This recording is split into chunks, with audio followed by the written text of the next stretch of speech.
Hello and welcome to this webinar today on decarbonisation. It's a pleasure to introduce today our speaker is Dr. Emily Presswood, who is the Development Manager for Birmingham Energy Institute.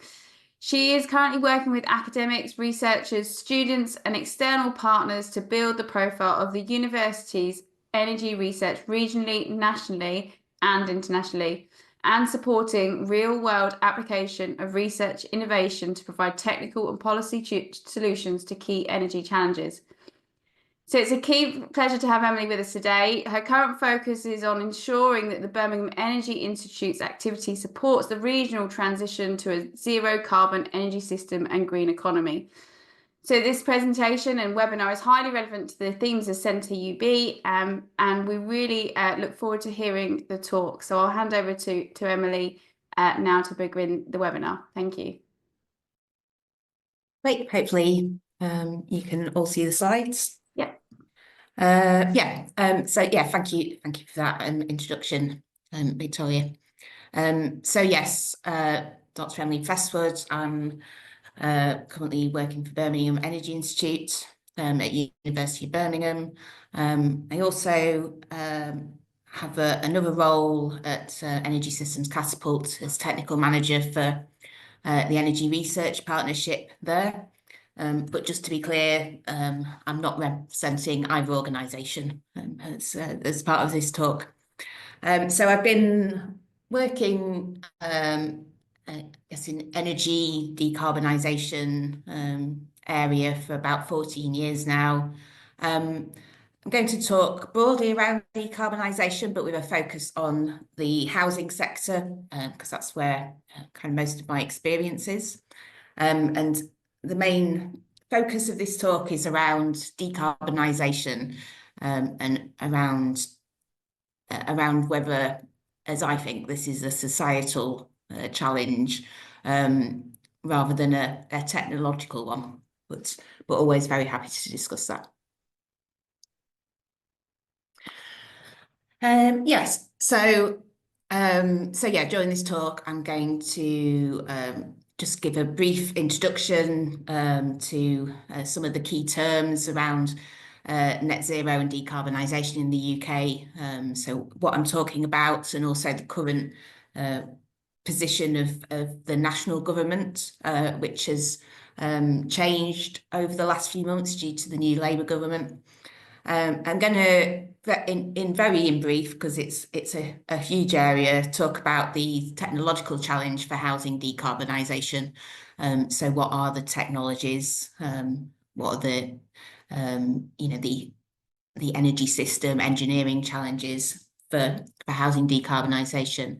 I'm going to talk about some of the language that's currently used around public acceptance of technologies and individual behaviour change, and why I don't agree with using those terms.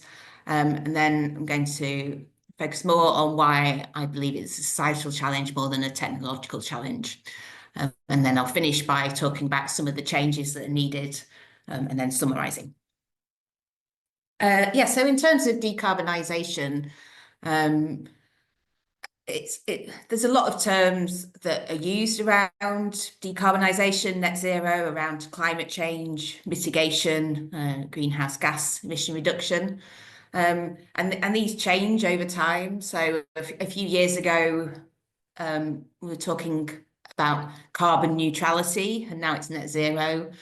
When I started working in this area, it's more talking about low carbon rather than zero carbon or net zero carbon. So it does change, but broadly, decarbonisation is reducing and eliminating greenhouse gas emissions, which is mainly carbon dioxide. So there are other greenhouse gas emissions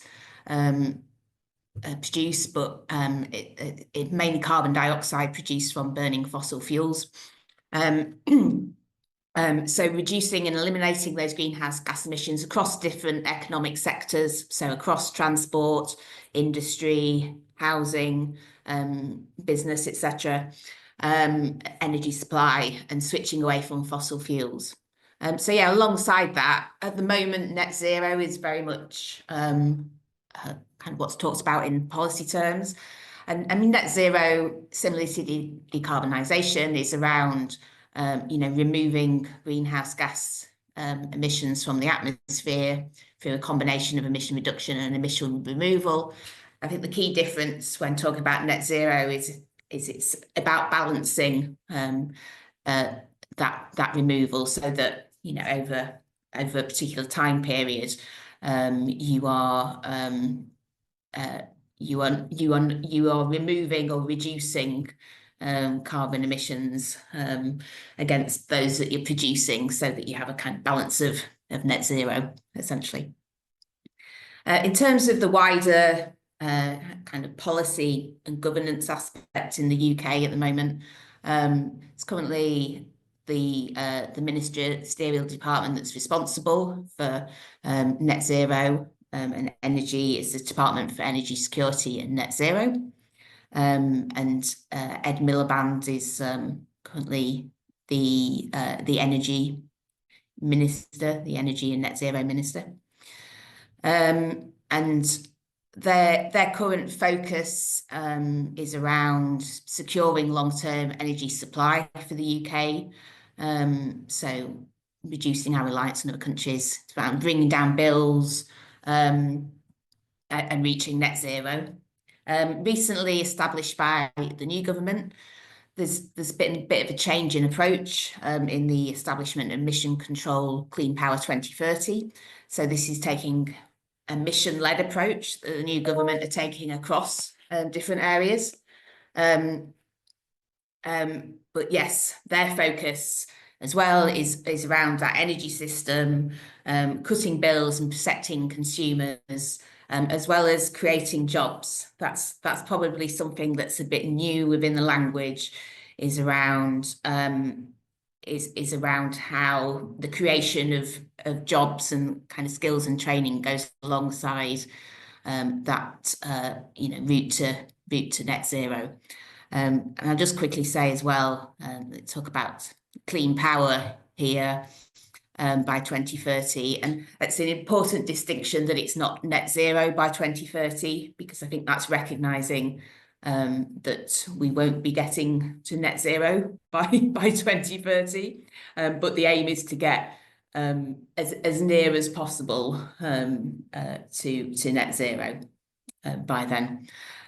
Just quickly mentioned, I guess, around housing, the main sort of policy at the moment is around the Warm Homes Plan, so how we can deliver housing retrofit. And then finally, just mentioned the National Energy Systems Operator, who launched recently, established through the UK's 2023 Energy Act. And they're kind of setting out basically the transition pathway for clean power in the UK. So setting out that scenario for how we can reach clean power 2030. In brief, talking about the technological challenge for housing decarbonisation. Yeah, I mean, it's certainly a big challenge. I don't want to say it's not a big challenge. I think from my perspective, working in this area for around 14, 15 years, I think there's a lot of ways in which I would argue that, we know what the technological solutions are and scaling that up and delivering it at scale is a big challenge, but we do know what solutions are, and what's needed is this refocus on society that I'll talk about. But yes, in brief, the main areas around the technological challenge for housing decarbonisation, around housing retrofit, so how we make our homes more thermally efficient through insulation, double glazing, other changes to the building fabric. So that's a huge challenge for the UK. We've got 28 million homes, and a lot of those are not very thermally efficient, so they're not very warm. They let out, there's a lot of heat loss. So that's a big challenge. It's also around replacing well, gas boilers and other boilers that, oil burners, for example, and replacing them with renewable heating technologies. At the moment, the vast majority of homes in the UK have a gas boiler, so they're burning a fossil fuel. So I think it's around 85–90% of houses have a gas boiler. So that's a significant challenge, and also deciding what's the best technology to replace those with, whether it's renewable heating technology like heat pumps. So you've got both air source and ground source heat pumps. Whether it's heat networks that have some kind of renewable heat supply. There's talk about hydrogen, though I put the ... before that because I think most people don't see hydrogen now as having a big role in the decarbonisation of housing in the UK, though there might be some role, whether that's through hydrogen boilers, through heat networks, or other systems. It's also around renewable energy technologies and battery storage on homes. So how homes can be part of producing energy supply to decarbonise the energy supply for that home, and also contributing to the national energy supply, and how we can store energy in homes and use that at times when we need it. That's often the problem with renewables, is you're producing energy at the times of day or times of year when you need less energy, particularly if it's solar in the UK. There's a lot around smart energy systems and domestic energy flexibility. So flexibility is around our role in responding to a need to either increase or reduce our electricity consumption, mainly in response to areas of kind of peak load on the national grid, or yes, so using more energy when there's a lot of energy supply, and using less. So this kind of goes hand in hand with increased renewable energy power at the national level, so solar and wind, and how we're part as householders of managing that system. So yes, that kind of goes hand in hand with questions around data, smart systems, AI, etc., but is seen as having a key role in how we reach the Clean Power 2030 by NESO government. And then finally, as I mentioned briefly before, there's this big challenge about how we roll out technology at speed and scale. So there's a lot of pilot projects where it's been delivered on a single house or maybe a few houses scale, but how do we deliver this at the scale needed to decarbonise 27 million homes in the UK is a significant challenge. Yeah, so moving on, I think related to this, I think related to the technological challenge, that there is a recognition that technology isn't enough, that you need people to install these technologies. But I think at the moment, I think it is changing, but at the moment there's still a lot of language from kind of the technology side, from the techno-economic side, around public acceptance. So how can we get the public to accept the technological solution or combination of solutions that we've come up with?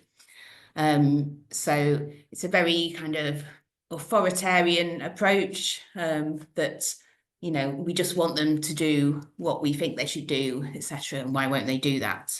So I think this is kind of an example of some of the problematic language really around, you know, and thinking that can come from kind of engineers, essentially, engineers, economists around, you know, around acceptance, which I don't think really, yes, I think if it was just about acceptance, and people have been talking about that for a long time, and we haven't got there because people don't just accept things in the way we want. And I think linked to that, there's a lot of language around the need to educate people on how to use technologies in the right way. So, you know, whether that's a heat pump, whether that's a, you know, a retrofitted home, you know, often there's changes to homes and in terms of the effectiveness of the retrofit or the renewable technology, they're not always used in the way that means they're effective. There can be, there's been an issue with, you know, heat pumps in the past where it's, I mean, it's essentially a new way of heating your home to a gas boiler that you have on all the time, but people, you know, turn them on and off, and that affects the efficiency of the system and also the cost of the system. So yes, there's a lot of this talk about how we educate people, how we tell people what to do, essentially, which is still focused on that very kind of, you know, individual responsibility for doing things correctly. And I think alongside that, there's a lot of talk around people accepting our technology if it will reduce their energy bill. So very much this, you know, kind of rational, you know, rational economic actor kind of thing. That cost is the only thing that will, you know, is going to drive change, and instead of understanding, you know, what people want and need in their lives. And then, yes, there's a lot of focus still on individual changes we can make, getting us to net zero, this kind of small nudge, and it's not going to get us to net zero. So that's something that needs to change. And then, yeah, just I think alongside this kind of techno-economic kind of thinking and approaches and modelling, there's often not incorporation of sort of place-based understanding. So what's going on in different areas that needs to change, or you know, yeah, how do different neighborhoods and people, you know, live their lives, what's important to them, and you know, what do they need to go along with the journey to net zero. Yeah, so leading on from that, I think this is, you know, my main argument. I think there is that huge technological challenge. I think there needs to be greater recognition that it isn't primarily a technological challenge, it's a societal challenge. And I think this is around a number of factors. So I think most importantly is there's a need to ensure, you know, both for ethical reasons and for political reasons, as well as other reasons, that there's a just and fair net zero transition across all parts of society and across the country. Yeah,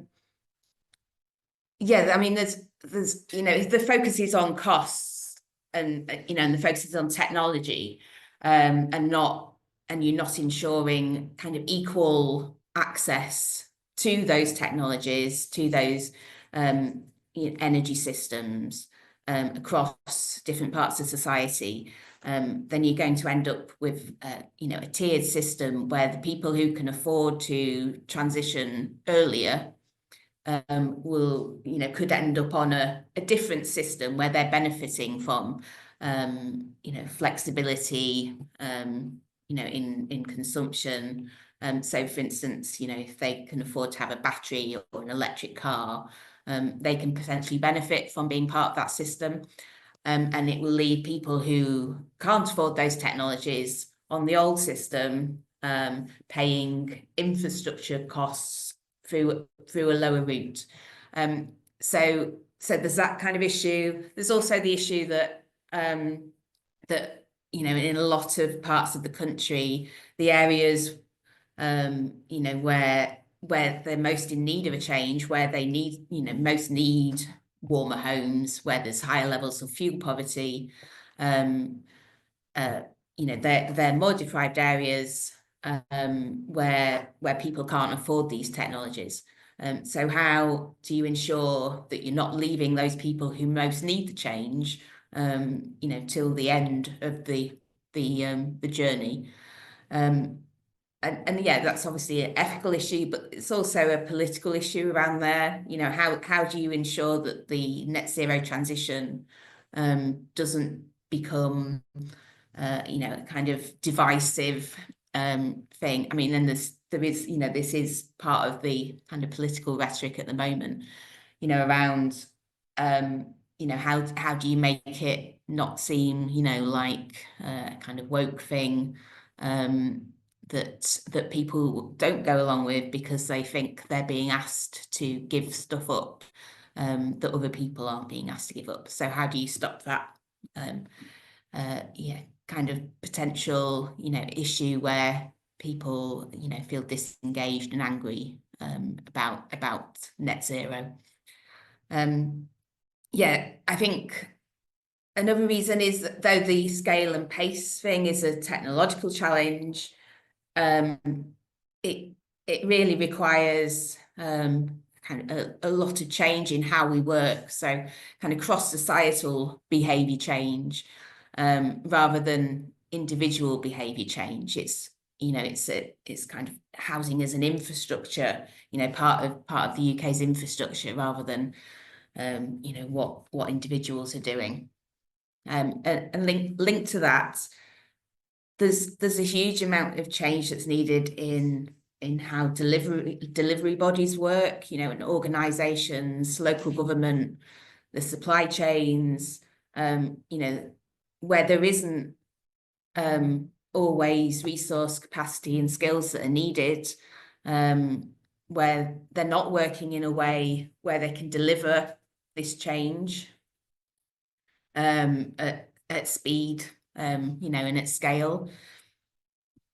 And that, that's a situation where it doesn't matter what the technology is. That's about how you deploy those technologies, how you can, we can have all the heat pumps we need, but if you haven't, got people to install them, or you haven't got people to engage with householders, with communities, around their installation to get that buy-in, then it's not going to happen. And I think another issue is a lot of the barriers and blockers, to why we haven't deployed these yet is, not around the technology. It's around, our planning system, and, being able to install, make changes at scale. It's, around siloed working, within organisations, within local government. So on housing, there's kind of a continuing conflict between housing departments who are focused on kind of maintenance of their properties and the standard of homes, and the kind of net zero aspect where where the focus is on reducing carbon emissions, and instead of being seen as kind of aligned, priorities, they often get prioritized against each other. So it's kind of becomes, well, not so much competition, but the argument is, are we improving the home or are we reducing carbon emissions, rather than seeing it as a holistic thing. And there's also, issues around, government governance, of how we deliver this at scale. So there's a lot of work going on at the moment around heat networks, and the governance for those. So who's responsible, if it's a private network, essentially, that's being put in, by a private company? What's the role of local government, of national government, in protecting householders from that if there's being a heat network installed in their area, and that element around choice, that people won't necessarily get to decide what the renewable heating solution is for their home. And then also think importantly, there's a real need to be demonstrating, engaging with people, working with people around creating a positive vision for what people's future will look like. I think a lot of the talk around net zero is around what people have to give up, or how they, need to change, and it's not around that broader picture about how neighbourhoods can be better, how people's lives can be better, etc. So there's a real need for better engagement around that, around thinking about what people need and listening to people, and developing pathways that deliver that. Yeah, so yes, in terms of that kind of conflict between how we move away from this individual focus, individual behaviour change focus, and how we move to a more societal, view of the changes that are needed, so that we can deliver this. I think there's a few things, and not an exhaustive list, but I think there needs to be training in different ways of thinking, so systems thinking, future thinking, some of the approaches that are needed, in organisations, communities, and the public to co-create these solutions. So yeah, more awareness of the energy system and our role in it, as individuals or as organisations, and less siloed thinking around that, I think, is needed. And that there is systems thinking and future thinking, are kind of recognised approaches. So yes, I think wider training in that is needed. I think place-based, collaborative and joint working approaches are essential. I think, understanding the areas where people live, understanding the area that you're working in, understanding, the geography of the area, the energy system, the infrastructure, the economics, the demographics of the area, and working, across the place in that joint working approach is essential. I think we need more social scientists and behavioural scientists on projects and programmes, and I've put in brackets there more soft skills. So this is something that DESNZ recognise. Yes, listening to the Chief Scientific Advisor for DESNZ recently, Professor Paul Monks, it's definitely something that's recognised. So I put soft skills because that's what engineers and scientists call it. But yes, needing people, both in industry, academia, across organisations who understand, the behavioural change needed and different approaches, and alongside that techno, economic focus that has predominated. I think it's really important that from a research perspective that we're looking at how we support delivery at scale and pace through our research, and how we're aligned with a mission-led approach. The new government is taking a mission-led approach. And part of that is around, more collaboration, less silos.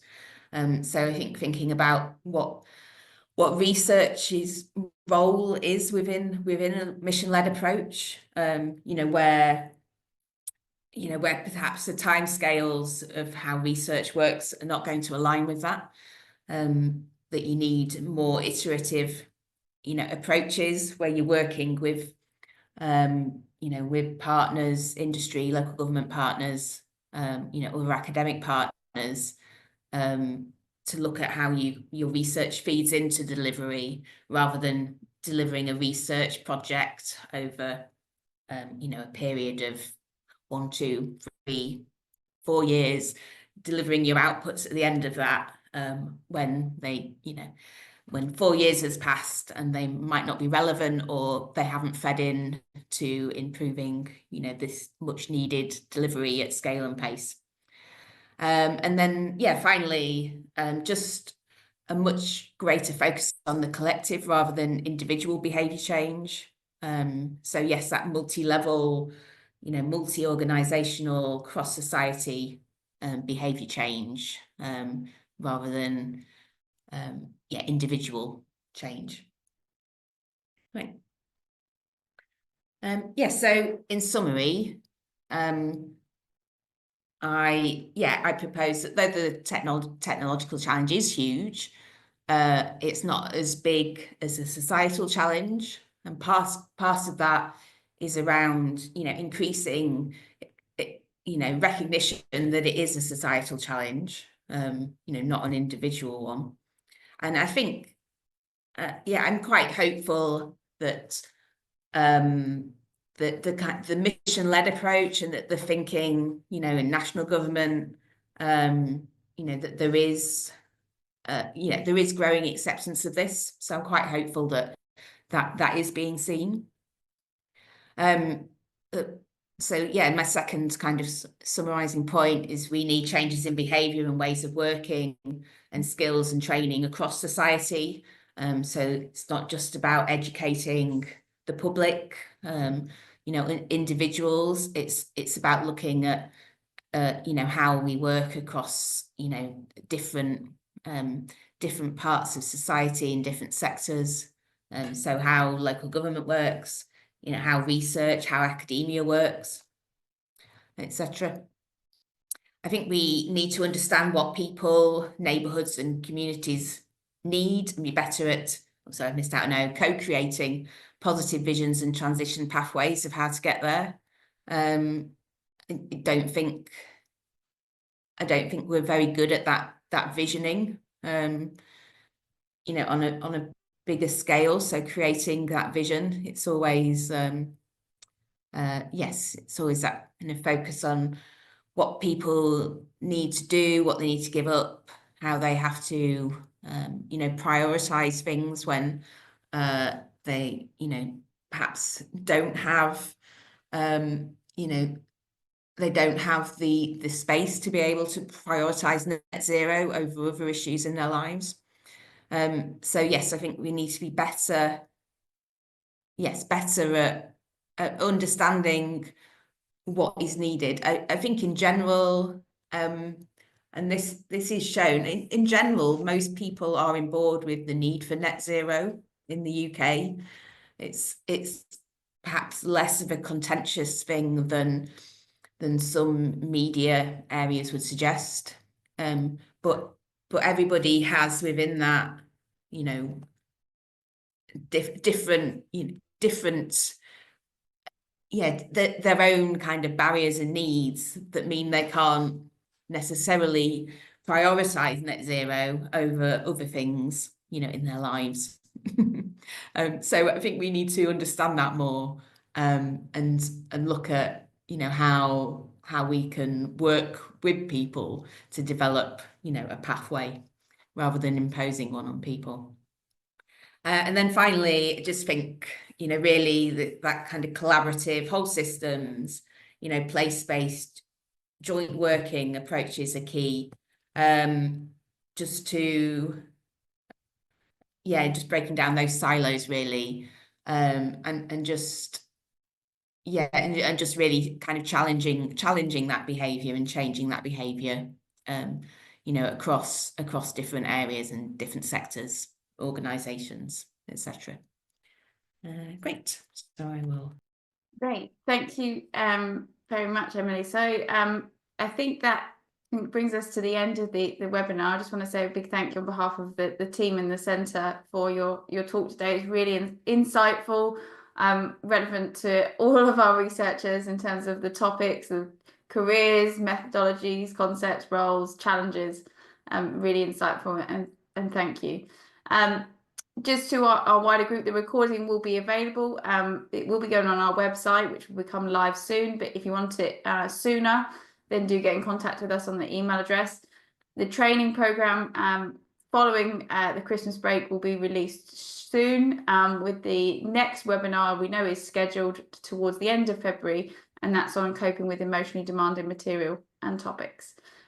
So thank you ever so much for everyone that's joined, and we'll see you soon.